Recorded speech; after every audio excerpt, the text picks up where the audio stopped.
Bonjour à toutes et à tous. Merci de nous rejoindre pour ce webinaire finance sur le Mhm. sujet de la levée de fonds et plus précisément sur les porteurs de projets africains souhaitant développer des activités sur le continent. Vous êtes près de 150 à vous être inscrits.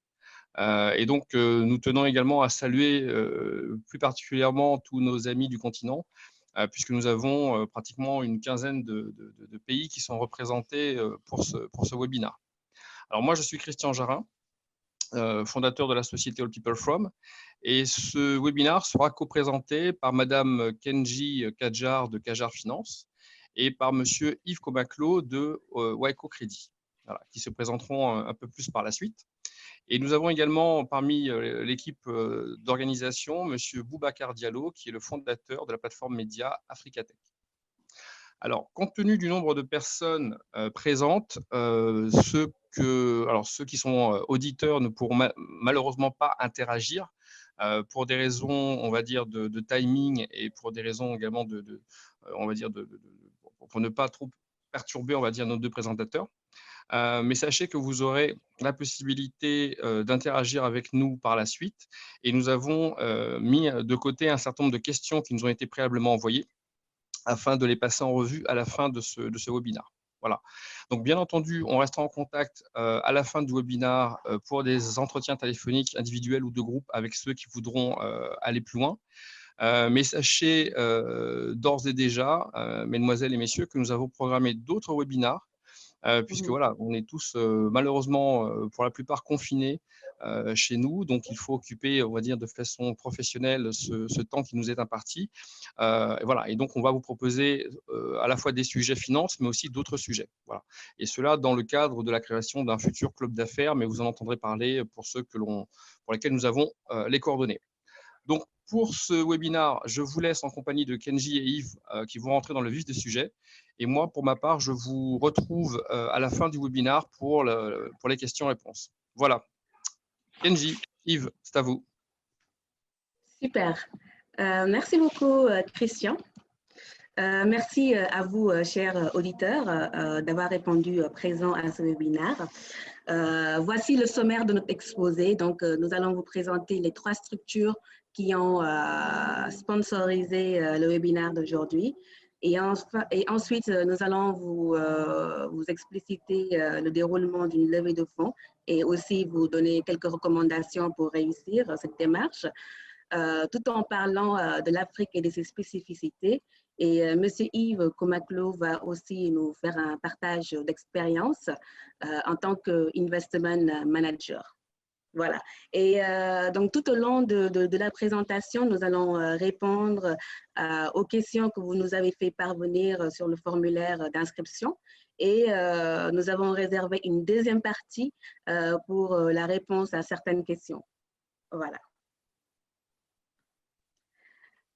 Donc, comme je le disais tout à l'heure, ce webinaire est sponsorisé par 3 structures. Kadjar Finance, qui est dirigée par moi-même, Kenji Kadjar. Nous accompagnons les entrepreneurs dans la levée de fonds.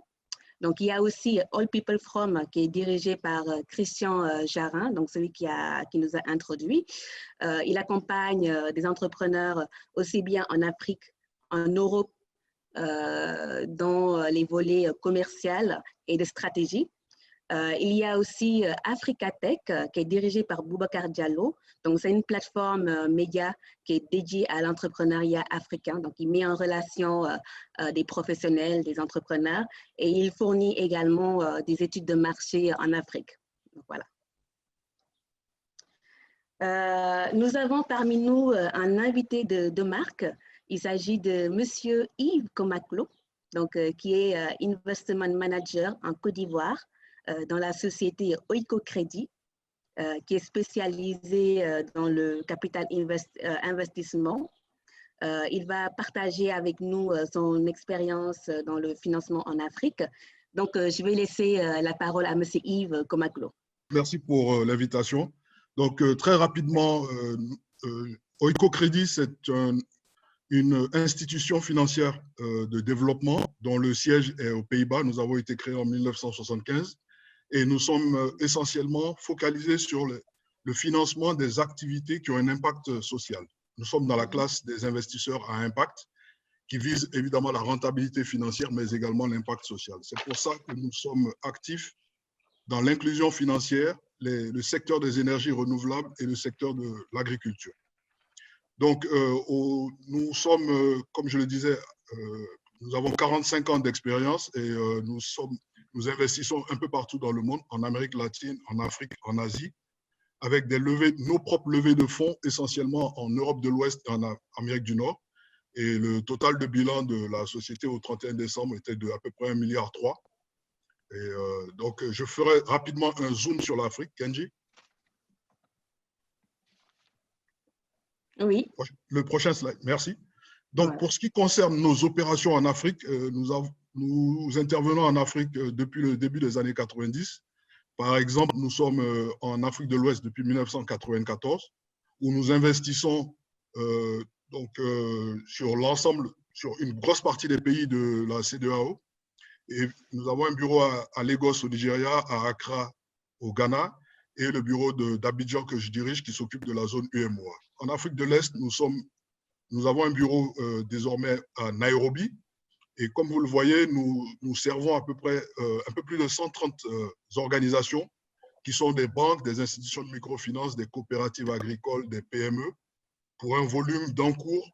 D'encours, ce sont les fonds en circulation d'à peu près 120 millions d'euros actuellement. À vous, Kenji. Merci. Super, merci beaucoup Yves. Donc là, nous allons commencer notre exposé sur le déroulement d'une levée de fonds.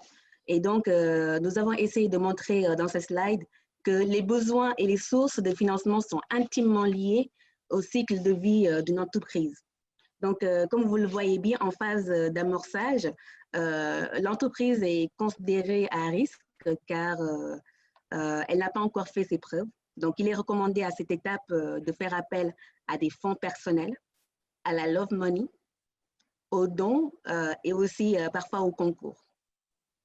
Alors, en Afrique, ce qui marche très bien, c'est la tontine de nos grands-mères. C'est une méthode de financement qui fait encore ses preuves jusqu'à maintenant.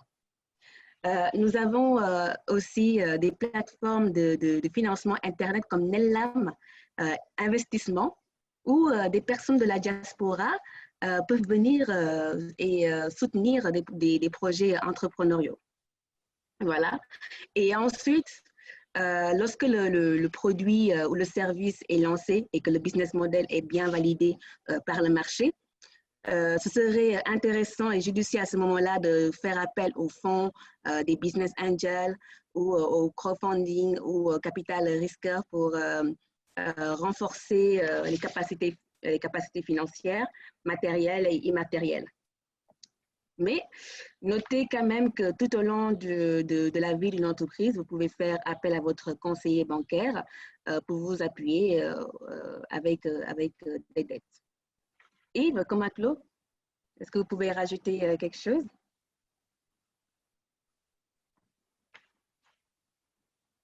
Allô, Yves?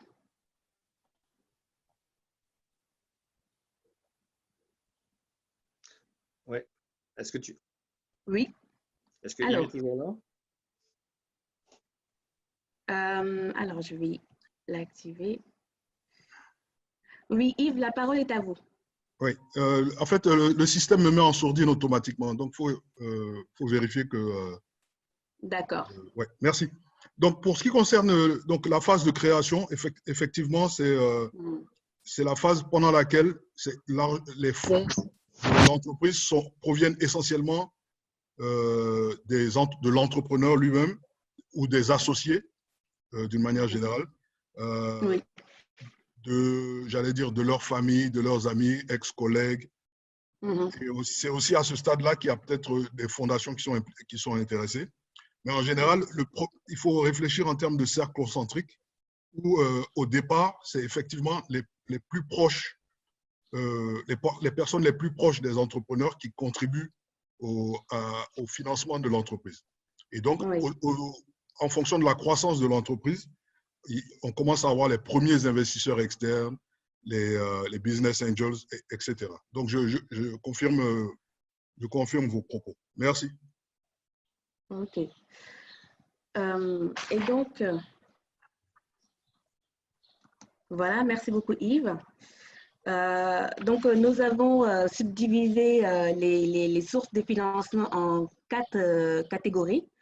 Donc, nous avons les institutions publiques, donc pour tout ce qui concerne les dons, les aides, les subventions, les concours, les avances remboursables. Ensuite, il y a les banques, donc pour les prêts à moyen, long terme, crédit bail, les prêts pour le BFR, la Trésor. Le troisième groupe, donc c'est la bourse. Et le quatrième, c'est le capital investissement, donc pour tout ce qui concerne le crowdfunding, business angel et fonds d'investissement. Voilà. Donc le reste de la présentation, donc nous l'avons accentué donc sur la quatrième partie, donc capital investissement. Voilà. Donc le principe de la levée de fonds. Ce qu'il faut retenir dans ce slide, c'est que la levée de fonds, c'est un échange et une rencontre entre un investisseur et un entrepreneur. L'investisseur, il apporte du cash à la société et en contrepartie, il reçoit des parts dans le capital et devient ainsi actionnaire ou associé. Donc, c'est une démarche qui est gagnant-gagnante. L'entrepreneur aura du cash pour pouvoir accélérer sa croissance sans passer par des emprunts. Quoique, ça peut être aussi un levier si on veut faire appel à d'autres sources de financement. Et enfin, pour l'investisseur, donc ça lui permet aussi de pouvoir fructifier sa mise et de pouvoir récupérer plus quand il va revendre ses parts.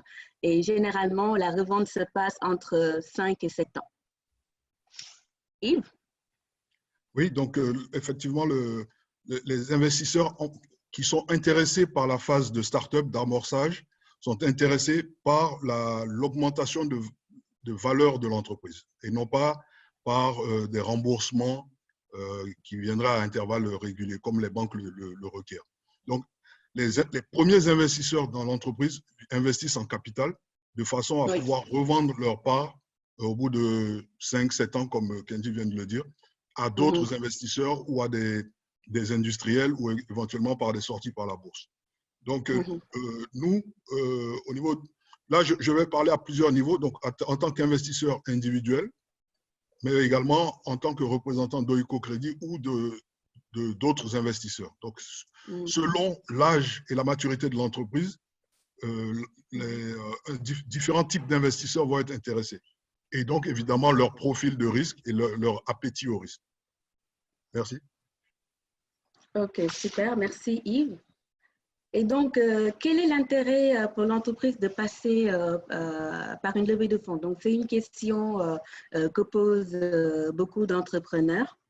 L'intérêt pour une entreprise de faire recours à la levée de fonds, c'est qu'elle peut disposer d'une trésorerie plus importante et ainsi, elle pourra accélérer le développement en investissant dans des moyens de production plus performants, sur de l'immatériel et aussi sur le recrutement des talents. Donc ça, c'est hyper important pour pouvoir booster l'entreprise.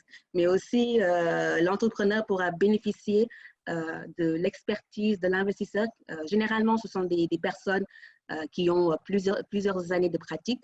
Donc, ils ont l'expérience et ça pourrait être un atout pour l'entrepreneur.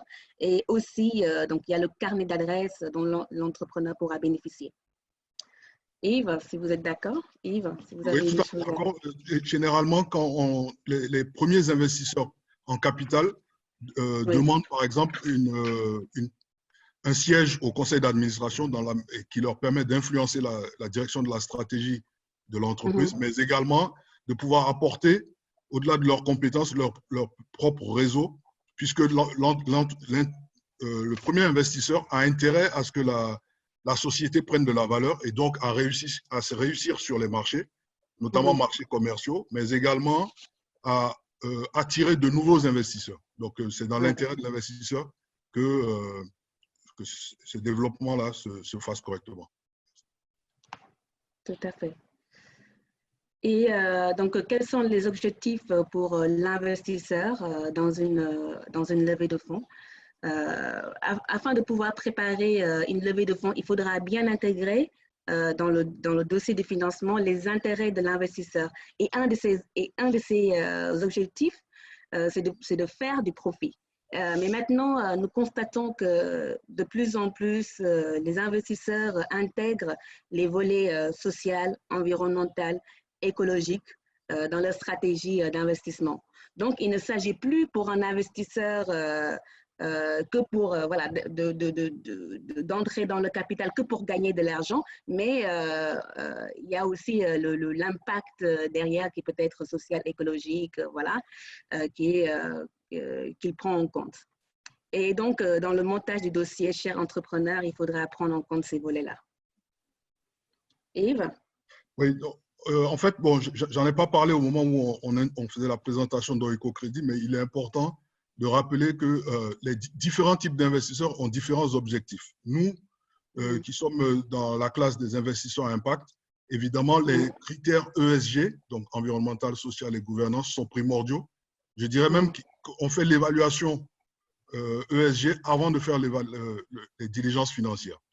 Donc, par exemple, on regarde dans nos dossiers, on regarde les aspects environnementaux qui sont aussi bien des impacts environnementaux de l'activité de l'entreprise, mais également les économies d'empreinte carbone que l'entreprise peut réaliser.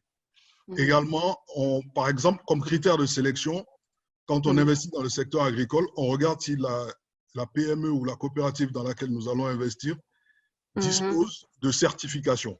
Donc, c'est un label de protection de l'environnement si la coopérative est certifiée. Pour ce qui concerne l'aspect social, donc nous regardons évidemment les impacts en termes de création d'emplois, mais nous allons au-delà des créations directes d'emplois, nous regardons également les aspects chaîne de valeur. Quel est l'apport de la PME qu'on va financer ou de la coopérative qu'on va financer en termes de création, d'accès au marché pour les producteurs? Ou bien, dans le cadre d'une institution de microfinance, dans quelle mesure l'institution de microfinance va fournir un accès aux services financiers pour les populations défavorisées. Donc ça, ce sont des aspects très importants. Également, en matière de gouvernance, on regarde la gouvernance de l'entreprise. La gouvernance, ça peut être aussi bien de bonnes pratiques comme la mise en place d'un conseil d'administration, la répartition équitable des bénéfices, mais également, ça peut être aussi des pratiques qu'on essaye de décourager où le DG et le directeur financier sont de la même famille, etc. Donc, il y a un ensemble d'aspects que nous regardons lors de nos diligences. À vous, Kenji. OK. Et donc, là, sur ce slide, on parle des principaux critères de sélection des investisseurs, mais vous avez déjà apporté un certain nombre d'éléments, donc tout ce que vous venez de citer. Donc, en étant entrepreneur, il faudra faire un travail de ciblage d'investisseurs et aussi de regarder quels sont les critères pour lesquels ils vont rentrer dans l'activité d'une entreprise. Et donc, en regardant donc ces critères, donc on peut derrière faire un travail de réajustement ou un travail d'intégration de ces données dans sa stratégie. Voilà.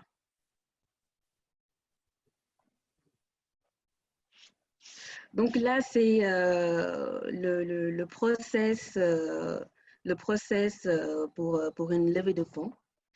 Que ce soit en Europe, en Afrique ou ailleurs dans le monde, la démarche de la levée de fonds demande de la méthodologie, de la patience, mais aussi une bonne préparation.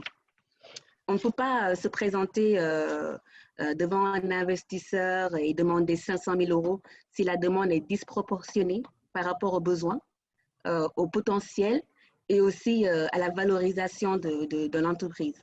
Donc, il faut préparer un dossier, un business plan dans lequel on définit clairement la vision, la stratégie, les besoins d'investissement, le produit, les services, la valeur ajoutée qu'on apporte au marché, le marché lui-même, les plans d'action, l'étude de marché, l'étude de faisabilité, déterminer de quoi on a réellement besoin. Et il faut aussi proposer, anticiper un petit peu et faire une proposition pour les investisseurs. Donc, il faut intégrer toutes ces données-là. Et là, on peut commencer à cibler des investisseurs, donc selon le secteur d'activité et autres critères de rentabilité ou d'investissement selon le cycle de vie d'une entreprise. Et après, on pourra prendre contact avec eux et commencer toute une phase de prise de contact, de rendez-vous, de négociation. Donc, le processus dans l'ensemble, jusqu'au closing, peut prendre entre 6 et 9 mois. Voilà. Donc, voici la liste des documents, des principaux documents à fournir. Donc, il faut quand même mettre le plus de documentation possible pour pouvoir étayer notre propos. Et donc, Yves, est-ce que vous pouvez nous indiquer quelques conseils, quelques recommandations pour les documents à fournir et aussi nous indiquer quelques mauvaises pratiques d'un point de vue de l'investisseur? Oui, donc pour ce qui concerne l'élaboration du plan d'affaires, une des choses importantes, c'est qu'il y ait une bonne appropriation surtout des aspects commerciaux par l'entrepreneur. On s'est rendu compte qu'il y a de nombreux plans d'affaires qui ont été élaborés sans qu'on sente réellement l'implication du start-upper dans le document. Donc, c'est très important qu'on ressente l'esprit de l'entrepreneur, l'esprit et la vision de l'entrepreneur dans le document qui est fourni. Parce que souvent, l'investisseur ne voit pas en face de lui l'entrepreneur, il n'a uniquement que le document. Et donc, c'est important qu'on sente cette vision qu'a l'entrepreneur dans son document.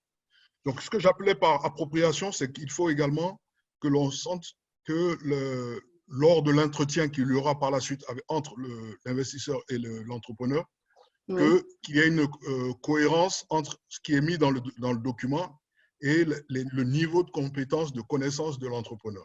Donc, ce sont des choses qu'on regarde avec attention. D'autres choses qu'on regarde avec attention, c'est quelle est la clarté de l'organigramme. Est-ce que la société dispose d'un organigramme déjà mis en place et stable?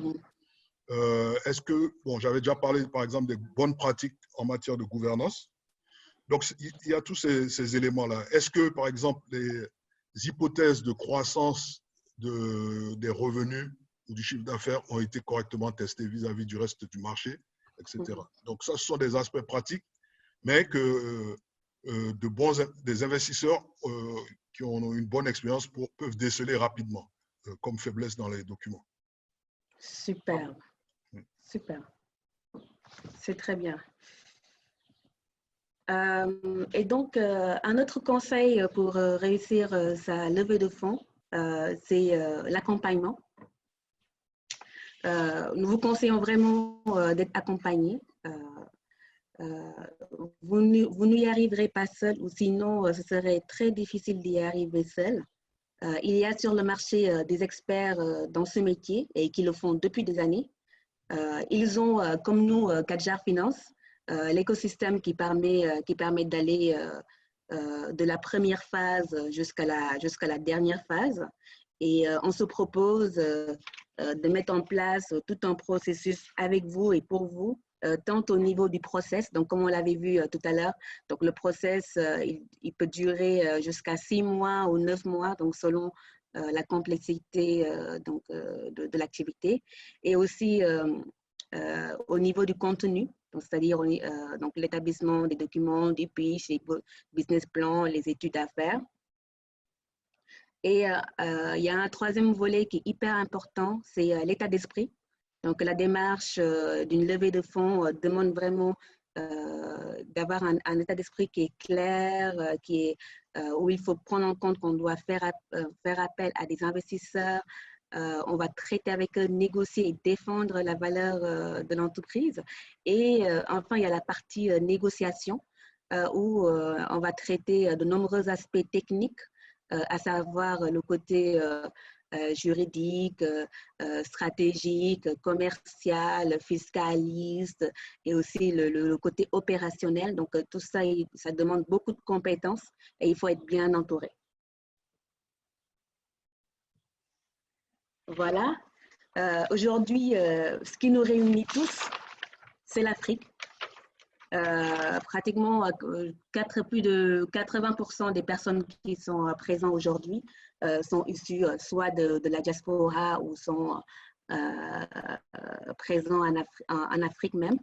Et donc, nous allons parler maintenant des quelques spécificités, Yves et moi.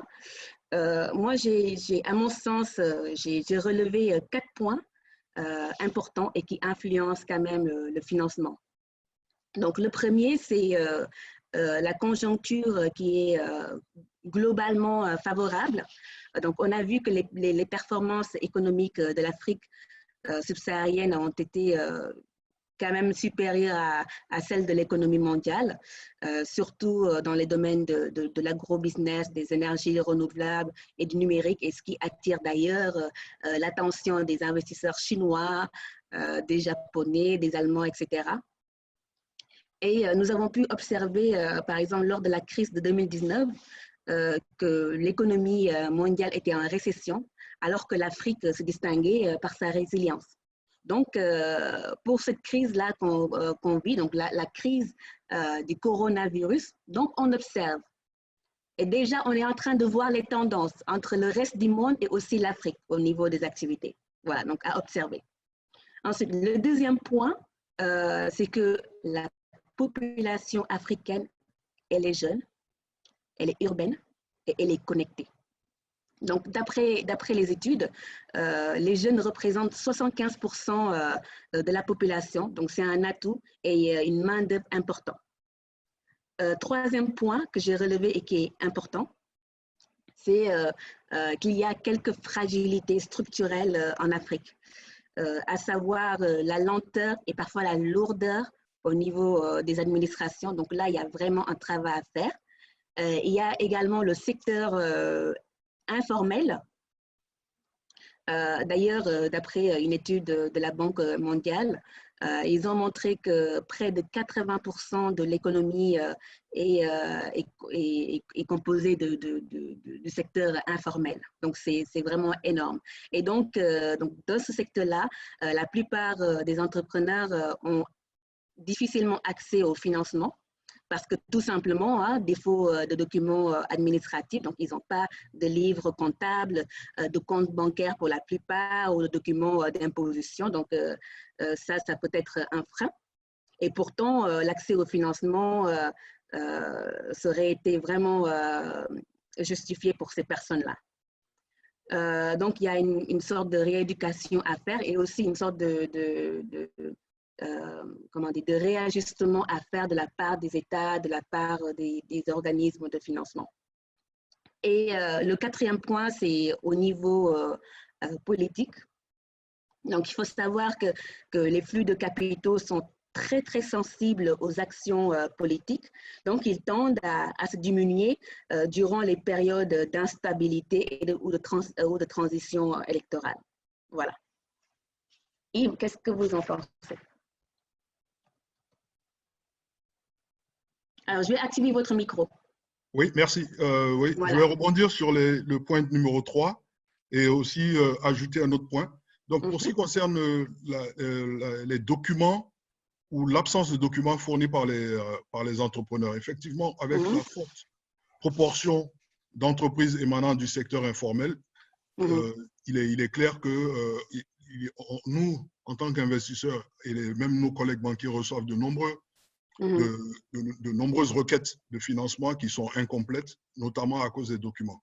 Et donc, ça, c'est un conseil à l'endroit des entrepreneurs où vous avez une chance unique de vous distinguer d'autres entrepreneurs qui sont en phase de levée de fonds. Il faut que vos documents soient complets, c'est-à-dire tout ce qui concerne la partie juridique, donc les statuts, règlements intérieurs de la société, mais également tout ce qui a trait aux aspects comptables et plans d'affaires. Donc, l'entrepreneur qui dispose déjà de ces éléments-là peut se distinguer sur le marché de la recherche de financement. Le deuxième point, c'est les aspects liés aux lourdeurs administratives. Donc, évidemment, il y a de nombreuses lourdeurs administratives, non seulement au niveau, je dirais, de la police, la douane, les opérations portuaires, mais également dans tout ce qui concerne le judiciaire. Ce qui fait que lorsque vous montez votre entreprise, il faut toujours prévoir que ça va prendre beaucoup plus de temps que vous n'aviez prévu initialement. On a eu un exemple d'une usine de transformation de palmiers à huile qu'on accompagnait et on s'est rendu compte que à l'emplacement où l'entrepreneur avait prévu son usine, il n'y avait pas d'accès à la moyenne tension. Donc, il fallait attendre que la Compagnie nationale d'électricité puisse tirer la moyenne tension, ce qui a créé des délais additionnels. Tous ceux qui ont habité, par exemple, à Lagos, savent que la majorité des maisons et des business ont leur propre groupe électrogène, malgré le fait que le Nigeria soit le premier producteur de pétrole en Afrique. Donc, c'est important. Ce déficit d'infrastructure est un aspect essentiel dans l'élaboration, dont il faut tenir compte dans l'élaboration des plans d'affaires. À vous, Kenji. OK. Alors, moi, je vais juste rajouter un volet financement. Du coup, à la différence du marché européen qui est mature et verrouillé, le marché africain du financement est quand même encore immature et il y a beaucoup à faire. Le crédit, par exemple, il est beaucoup plus coûteux en Afrique que dans le reste du monde en termes de taux d'intérêt qui est quand même élevé et ça freine un petit peu les entrepreneurs pour l'accès au financement bancaire. Mais bon, parallèlement au système bancaire, nous voyons qu'il y a de plus en plus de structures et d'organismes d'aide au développement. On peut noter la Banque mondiale qui engage pratiquement plus de 10 milliards de dollars pour le financement en Afrique subsaharienne à travers des commissions régionales. Nous avons la Banque africaine de développement, donc la BAD, également qui déploie plus de 11 milliards de dollars. Ça aussi, il faut connaître les structures représentatives dans chaque pays. Nous avons aussi le Fonds européen de développement qui accompagne beaucoup l'Afrique dans le financement. Un autre acteur majeur au niveau de l'Afrique, c'est l'AFD, l'Agence française de développement, qui octroie des dons, des prêts souverains, des prêts d'honneur, des subventions, des instruments de garantie et également des investisseurs à travers une de ces filiales qui s'appelle Proparco. Voilà. Donc, les investissements qu'ils font, c'est principalement dans les secteurs de l'infrastructure avec un focus sur l'agrobusiness, sur les énergies renouvelables et également la santé et l'éducation. En plus de ça, nous avons deux structures qui sont très connues quand même. Il s'agit de la BPI et de la COFAS, qui proposent toute une gamme d'instruments qui va de l'assurance prospection à l'assurance des investissements. Et ils font également des assurances contre les risques de change et également l'assurance crédit export. Donc ça, c'est hyper intéressant et c'est des structures qui sont très connues et quand même accessibles aussi bien aux grands groupes qu'aux PME. Voilà. Nous avons aussi constaté sur les dernières années de plus en plus l'avènement de fonds d'investissement et de sociétés de capital investissement qui se déploient en Afrique. Nous avons l'exemple de Partech, Afrique Invents, il y a Teranga Capital également et Oiko Crédit. Et aussi, il y en a d'autres. Voilà, eux aussi, donc, ils financent l'Afrique. Et en dernier lieu, nous avons des ONG et des fondations comme Serena ou Bill Gates qui investissent à hauteur de milliards de francs CFA dans des projets sur le numérique, l'agroalimentaire, l'éducation, etc. Donc, Voilà, maintenant, il faut les connaître et il ne faut pas hésiter à se tourner vers eux. Voilà. Voilà ce que j'avais à dire pour l'Afrique et ses spécificités. En tout cas, merci beaucoup pour cette intervention. Elle a été riche. Je vous remercie au nom de tous les auditeurs qui ne peuvent pas le faire directement. Alors, on a sélectionné quelques questions qui nous semblent représentatives en fait des sujets qui occupent en fait nos start-upers. Donc, la première vient de Monsieur Ghislain Nzeza Mbimba. J'espère que je n'écorche pas son nom. Et qui souhaite, on l'a déjà abordé un petit peu, mais que l'on resitue les prérequis indispensables pour réaliser une première levée de fonds quand le projet démarre de zéro. Voilà, qu'on récapitule ce dont on a besoin. D'accord, très bien. Alors, de mon point de vue, quand un projet part de zéro, mon premier conseil est de consacrer un temps pour l'idée des projets, des produits et des services et au test sur le marché. Et ensuite expliciter le tout dans une documentation. Et pour les premières dépenses, on peut faire appel à des fonds propres, à la Love Money, à la tontine, par exemple, aux aides, aux subventions et aussi les concours via les fondations. Ça peut aussi passer par le prêt personnel à la banque.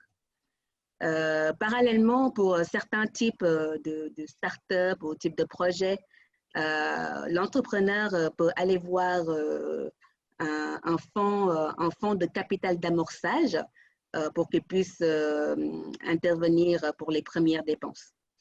Et quand le produit,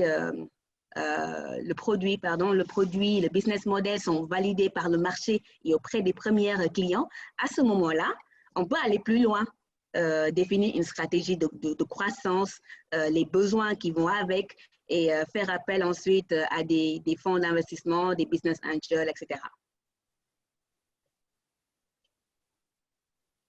Yves, vous avez oui, je suis d'accord. Voilà.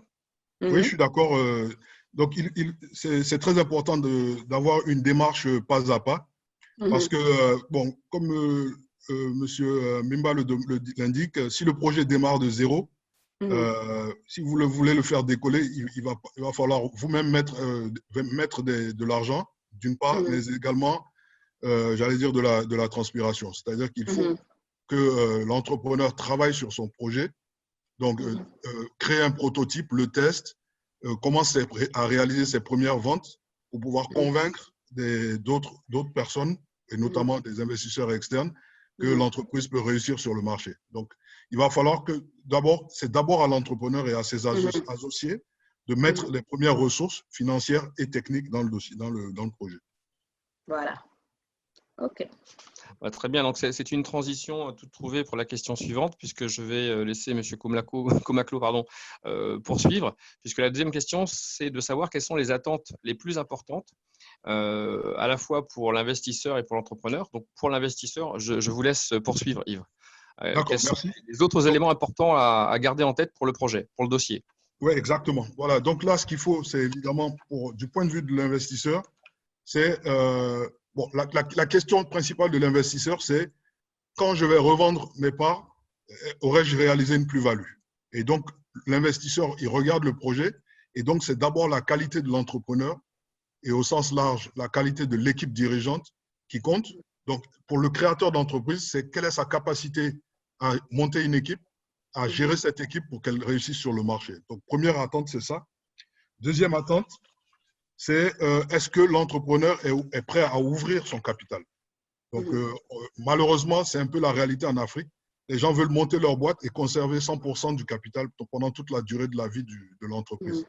Donc, il faut avoir cette maturité dans laquelle il est préférable d'avoir, je ne sais pas, 50% d'1 milliard que 100% de 5 millions. Donc, ça, c'est très important. Il faut que les entrepreneurs, notamment africains, aient cette maturité et cette humilité de vouloir ouvrir leur capital et par la suite avoir des appuis en vue de constituer une croissance durable de leur entreprise. Troisième point, donc on en avait parlé déjà, ce sont les aspects ESG, environnemental, social et gouvernance. Et dernier point, c'est la durée prévue d'atteinte de la rentabilité. Au bout de combien de mois ou de combien d'années est-ce que l'entreprise va passer à la rentabilité? Donc ça, ce sont des aspects importants du point de vue de l'investisseur. À vous, Kenji, Christian. Oui, pour l'entrepreneur, tu te fais entrepreneur là pour la réponse. D'accord. Alors, généralement, d'un point de vue de l'entrepreneur, les attentes seront premièrement de négocier de façon juste entre le cash à recevoir, les parts dans le capital à céder et l'engagement de part et d'autre. Deuxièmement, il s'agit de ne pas perdre son pouvoir et autonomie dans la gestion de l'entreprise. Le troisième point, c'est de pouvoir disposer d'une trésorerie plus importante pour pouvoir assurer les investissements dans le volet matériel, immatériel et aussi dans le côté capital humain. Et le quatrième point, c'est le fait de pouvoir, d'avoir un investisseur qui peut contribuer à la croissance de l'entreprise à travers son expertise et aussi son carnet d'adresses. Bon, merci beaucoup pour ces réponses à vous deux. On va poursuivre au niveau des questions. J'espère que vos réponses, en tout cas, éveillent un certain nombre de choses au niveau de nos auditeurs qui sont souvent, je pense, confrontés à ces différents points. Là, on va aller plus profondément sur un secteur en particulier qui est l'agroalimentaire. Donc, c'est une question qui vient de Shaida Ouattara et qui se pose la question de savoir quels sont les différents types d'investissements que l'on peut financer, notamment dans l'agroalimentaire. Ok, je vais prendre ça, je vais commencer, Kenji va compléter. Donc, évidemment, l'agroalimentaire et l'agriculture prise au sens large constituent un secteur d'investissement très important pour nos pays africains, mais également pour nous au sein de Oiko Crédit. À ce sujet, Oiko Crédit fait partie d'un groupe d'investisseurs à impact qui coopère sur cette chaîne de valeur-là, sur la partie agroalimentaire. Donc, trois dimensions essentielles que nous regardons quand nous investissons dans l'agroalimentaire. C'est d'abord, premièrement, la filière. Donc, on va investir différemment dans les céréales comme le maïs, le riz, le sorgho, que dans les produits dits de rente comme le palmier, le l'EVA, le cajou, le cacao. Donc, il y a des types de financement et des montants de financement qui diffèrent. Donc, par exemple, dans le cacao le cacao et le café, ce sont des produits qui sont tradés sur les plateformes, sur les marchés internationaux. Donc, il existe un prix de référence au niveau mondial. Et donc, ça permet de faire des structurations de financement assez complexes, mais également au niveau international. C'est-à-dire qu'on peut financer une coopérative agricole en vue de l'export de café ou de cacao sur les États-Unis, sur l'Angleterre, l'Europe.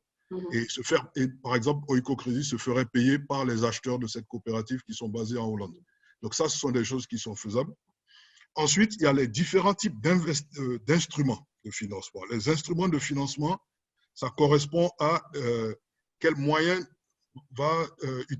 l'investisseur va-t-il utiliser pour financer la PME ou l'entreprise de façon générale. C'est-à-dire qu'on peut investir évidemment en capital, ce qui a constitué l'essentiel de notre discussion d'aujourd'hui, mais également en dette. Donc, ça peut être un prêt amortissable, comme le font les banques. Donc, par exemple, on achète un outil de production qu'on importe d'Italie ou de Chine et qu'on rembourse sur un prêt amortissable sur 5 ans avec des échéances trimestrielles ou semestrielles. Donc ça peut être un premier type. Le deuxième type, ça constitue ce qu'on appelle les lignes de crédit. Ça marche un peu sur le principe du découvert, où c'est très approprié pour le financement de fonds de roulement et le financement de campagnes. Donc, vous savez que le secteur agricole fonctionne sur la base de saisonnalité, donc les campagnes. Et donc, les financiers peuvent investir, notamment au moment de la récolte, pour permettre à la coopérative, à la PME, d'acheter auprès des producteurs en vue de la transformation agroalimentaire, justement, et de la commercialisation par la suite. Donc, voici un peu quelques types de financement. Je n'ai pas voulu aborder la question de la monnaie et de la maturité, mais on peut évidemment financer en euros, en dollars ou en CFA. Donc, ce sont des paramètres que les financiers maîtrisent bien. Et donc, c'est le travail justement du financier de faire l'analyse du plan d'affaires et de définir, de structurer le financement sur la base des cash flows de l'entreprise. À vous, Christian. Kenji. Alors, merci beaucoup Yves pour votre réponse qui est très détaillée. Vous avez pratiquement donné tous les éléments de réponse. Je vais juste peut-être rajouter un petit détail. C'est sur les outils de production. Donc, pour cet aspect-là, on peut faire appel au leasing, au crédit bail via les établissements bancaires ou les sociétés vendeuses elles-mêmes pour faire du financement pour ces outils-là. Voilà, c'est ça que j'avais à rajouter. Super, super. Merci beaucoup à tous les deux. Alors, question suivante. Là, on va avoir celle de monsieur Marcel Zongo qui pose la question de savoir ce qui peut motiver ou intéresser un investisseur à investir dans un pays, entre guillemets, pauvre. Voilà. Et donc, est-ce qu'il y a un critère de sélection par rapport à on va dire, au lieu d'implantation du projet? D'accord. Là, il y a plusieurs types de réponses qui correspondent au choix d'investissement de chacun des investisseurs. Donc, comme je le dis, il y a de nombreuses sociétés d'investissement, donc qui font soit que de la dette, soit que du capital, ou qui font les deux. Et donc, les choix de couverture géographique de chaque investisseur dépendent des décisions de leur conseil d'administration et de leur comité d'investissement. Pour ce qui concerne Oikocredit, dans le cadre actuel de notre stratégie, étant donné que nous sommes un investisseur à impact, nous préférons investir dans les pays où nos financements vont avoir un impact social significatif. Pour nous, c'est beaucoup plus important d'investir au Burkina qu'au Brésil, d'autant plus que le Brésil a accès aux marchés financiers internationaux. En revanche, si on investit au Burkina, on sait que si on met $1 au Burkina, sur une base ajustée au risque, bien sûr, on aura un impact ou un retour sur ce dollar-là qui est beaucoup plus élevé que si on investissait, je ne sais pas, en Europe de l'Est ou en Asie centrale. Si je prends l'exemple au Burkina du secteur des énergies renouvelables, le Burkina a une politique nationale de développement des énergies et malheureusement a un niveau d'électrification rurale qui est encore très faible. Donc, n'importe qui investit dans une entreprise d'énergie solaire, par exemple, hors réseau au Burkina, va voir de forte croissance et donc un très bon rendement financier. Donc, voilà ce que je peux dire. Bon, évidemment, en tant qu'investisseur, on fait attention aux risques sécuritaires, aux risques et aux autres risques. Mais on trouve que l'investissement dans la zone UMOA en particulier est sur une base ajustée au risque est très intéressant aujourd'hui. Ok, super. Très bien. Quelque chose à rajouter, Kenji? Pas forcément? Non, c'est parfait. Bon, bah, très bien. Ouais, on arrive en fait à la dernière question que nous souhaitons analyser et étudier aujourd'hui, qui est liée à notre actualité. Donc, Kenji, tu avais commencé à en parler tout à l'heure. Là, effectivement, compléter un petit peu par rapport à notre actualité, Covid-19, est-ce qu'il y a un impact aujourd'hui sensible ou pas lié à cette pandémie pour nos start-upers et pour notamment la recherche de financement? Ok.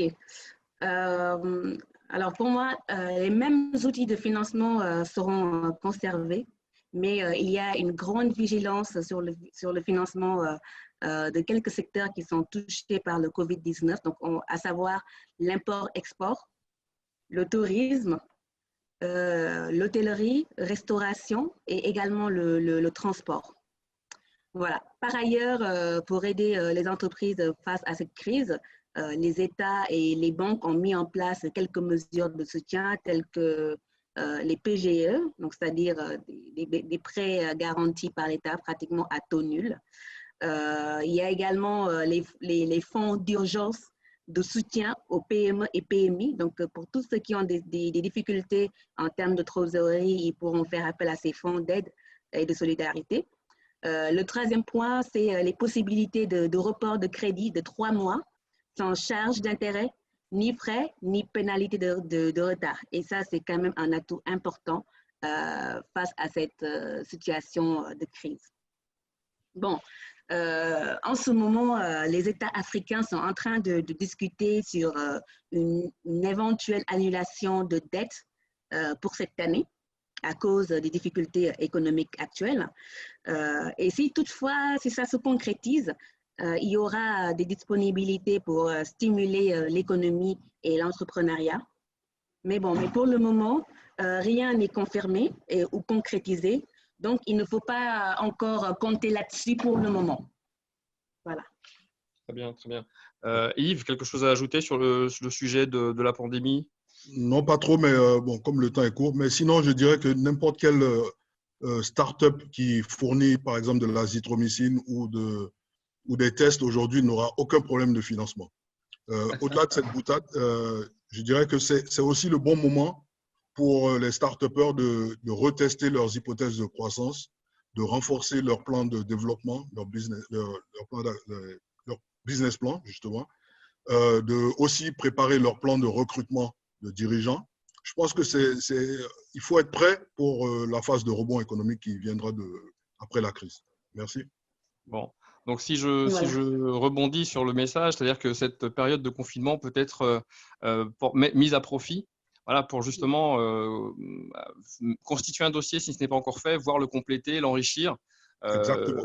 Voilà, et c'est, on va dire, ça peut être une bonne chose, je dirais, dans les malheurs qui nous frappent, Oui. d'avoir ce temps à profit pour pouvoir, voilà, rencontrer des personnes. On peut le faire à distance, on le voit nous-mêmes, donc c'est quelque chose qui est tout à fait envisageable pour le coup.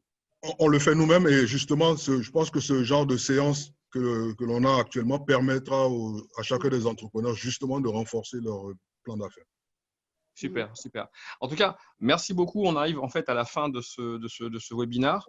Donc, merci à tous les deux pour votre disponibilité et pour vos réponses. Avant de clôturer, puisque malheureusement, on ne va pas pouvoir faire intervenir les auditeurs en direct, simplement pour rappeler à tout le monde que vous avez nos coordonnées qui vous sont rappelées, notamment mon email. Et donc, vous avez la possibilité, bien entendu, sur un certain nombre de sujets, de nous contacter. Et bien sûr, à la fois Kenji, Yves, moi-même et Boubacar, nous serons à votre disposition pour répondre à l'ensemble des questions que vous pourriez vous poser. Avant de clôturer, je vais quand même vous demander, Yves et Kenji, si vous avez des points à rajouter ou des choses sur lesquelles vous souhaiteriez revenir avant de terminer le webinaire. Alors, bon, déjà, remercier tout le monde pour leur présence. Donc, c'est vrai, en ce moment, pour ceux qui sont en Afrique, il devait être 13 h, donc c'était le moment de déjeuner. Donc, on vous souhaite bon appétit. Et voilà. Et donc, profiter de ce soleil qu'il y a en Afrique et que parfois on n'en a pas trop ici en France. Je tiens à remercier la présence de Yves Komaklo parmi nous, donc, qui est un de nos partenaires pour les sujets de financement, donc parmi tant d'autres partenaires. Donc aujourd'hui, ça a été avec Yves, et puis donc on aura affaire à d'autres webinaires, donc on fera intervenir des professionnels donc, sur des sujets qui vous intéresseront. Voilà, c'est ce que j'avais à dire.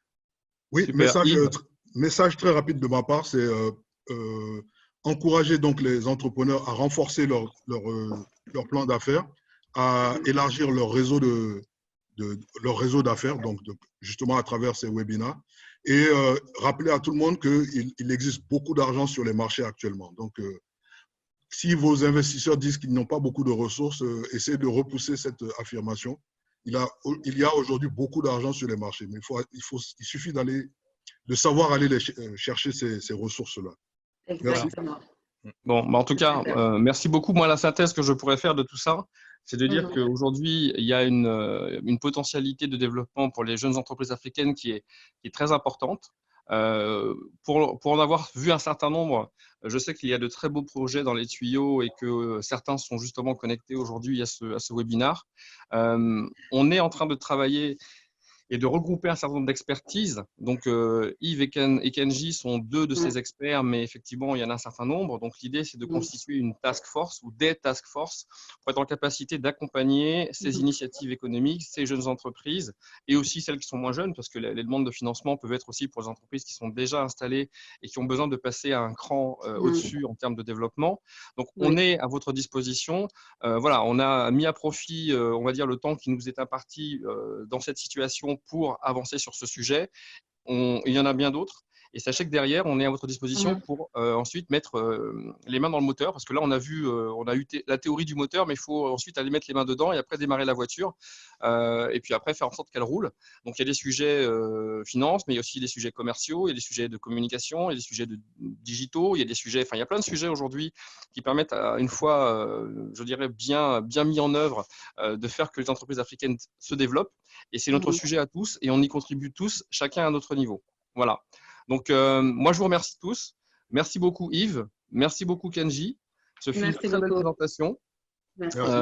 Voilà. Et puis, on reste en contact, bien entendu, et on va prendre l'ensemble de vos questions, de vos sujets par email pour ceux qui ont des questions à nous poser ou qui veulent savoir comment on peut avancer ensuite. Et bien entendu, vous serez informés des prochains webinaires. Voilà. Je te laisse la parole, Kenji, pour clôturer ce webinaire, si tu le veux bien. Alors, moi, j'aurais juste deux réponses à rapporter parce que j'ai reçu des messages via le chat de Zoom. Donc, il y a Madame ou Monsieur Sénad Arnaud Bonneau qui me demande si nous pouvons lui fournir la liste des institutions finançant pour l'Afrique. Donc, je vous invite à nous écrire donc, sur le mail que vous voyez et ensuite on vous fournira la liste. Tout à l'heure, j'ai cité quelques-uns des instituts financiers. Donc, j'ai parlé tout à l'heure de Nellam Investissement. Donc, c'est une plateforme Internet via laquelle les personnes de la diaspora pourront financer. J'ai parlé de ProParco, Afrique Invest, Partech, Oiko Crédit. J'ai parlé de la Banque africaine de développement. J'ai aussi parlé de fondations telles que la Fondation Serena, la Fondation Bill Gates. Voilà. Après, il y en a d'autres. Donc, si vous souhaitez avoir plus de réponses, donc n'hésitez pas à nous écrire. Voilà. Et j'ajouterai un point, c'est que surtout, enfin, on l'a vu au travers de vos exposés, on va dire que le parcours de la start-up pour le financement est un parcours assez ardu et qu'effectivement, chacun peut avoir les ressources nécessaires en interne pour mettre en œuvre son parcours et de le faire de façon individualisée. Mais je pense, et je l'affirme, il est plus aisé d'être accompagné. Parce qu'aujourd'hui, être accompagné par un consultant, c'est un investissement soit, mais c'est un investissement pour aller chercher des fonds. Et il n'y a pas d'amateurisme en fait à ce niveau-là. Nous sommes entre professionnels et il faut que, bien entendu, vous ayez un dossier qui soit préparé par des professionnels, défendu par des professionnels, que vous soyez accompagné par des professionnels qui eux-mêmes vont vous apporter des savoir-faire et vous ouvrir des réseaux. Donc, le sujet, c'est de dire, vous êtes des entrepreneurs, vous n'êtes pas des financiers. Dans cet accompagnement, vous avez besoin de personnes dont c'est le métier. Et Kenji et Kajar Finance sont l'interlocuteur aujourd'hui que nous avons retenu le plus à même d'apporter ce type de service avec le soutien d'experts comme Moaco Finance, bien entendu. Voilà. Ben voilà, je pense qu'on a tout dit vraiment. Ouais. Parfait. Bon, en tout cas, merci beaucoup à tous pour avoir été présents. On attend vos questions, on attend vos points, on attend la suite. Et bien entendu, on reste en contact pour les prochains événements que l'on sera amené à vous proposer, notamment dans le cadre du club All People From. À très bientôt. À très bientôt. Merci beaucoup. Au revoir.